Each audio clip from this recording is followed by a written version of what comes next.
स्थानिक गुन्हे अन्वेषण पथकाने घरफोडीतील तिघांना अटक करून घरफोडीचे 2 गुन्हे उघडकीस केले। मुरलीधर कांबळे कोल्हापूर स्थानिक गुन्हे अन्वेषण पथकाने घरफोडीतील राजकुमार वासिम मलिक वय वर्ष 29 राहणार अष्टविनायक चौक राजारामपुरी कोल्हापूर, विपुल वासिम शेख वय वर्ष 26 राहणार तामगाव रोड जाधव कॉलनी उजळाईवाडी आणि आदित्य भीमराव दिंडे वय वर्ष 23 राहणार नवशा मारुती मंदिर जवळ राजारामपुरी कोल्हापूर या तिघांना अटक केली। वरिष्ठ पोलीस अधिकारी यांनी कोल्हापूर जिल्ह्यातील घरफोडीतील गुन्हे उघडकीस आणण्याच्या सूचना स्थानिक गुन्हे अन्वेषण पथकाला दिल्या होत्या। वरिष्ठ पोलीस अधिकारी यांनी दिलेल्या सूचनेच्या अनुषंगाने पोलीस निरीक्षक रवींद्र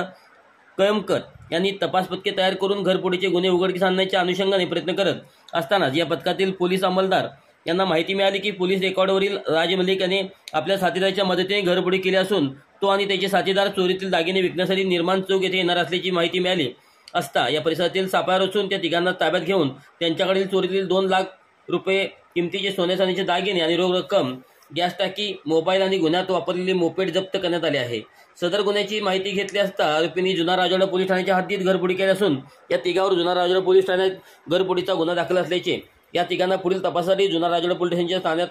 ताब्यात देण्यात येत आहे। ही कारवाई पोलीस अधीक्षक माननीय महेंद्र पंडित यांच्या मार्गदर्शनाखाली स्थानिक गुन्हे अन्वेषणाचे पोलीस निरीक्षक रवींद्र कळमकर, सहाय्यक पोलीस निरीक्षक चेतन मसुटगे यांच्यासह त्यांच्या पथकाने केली।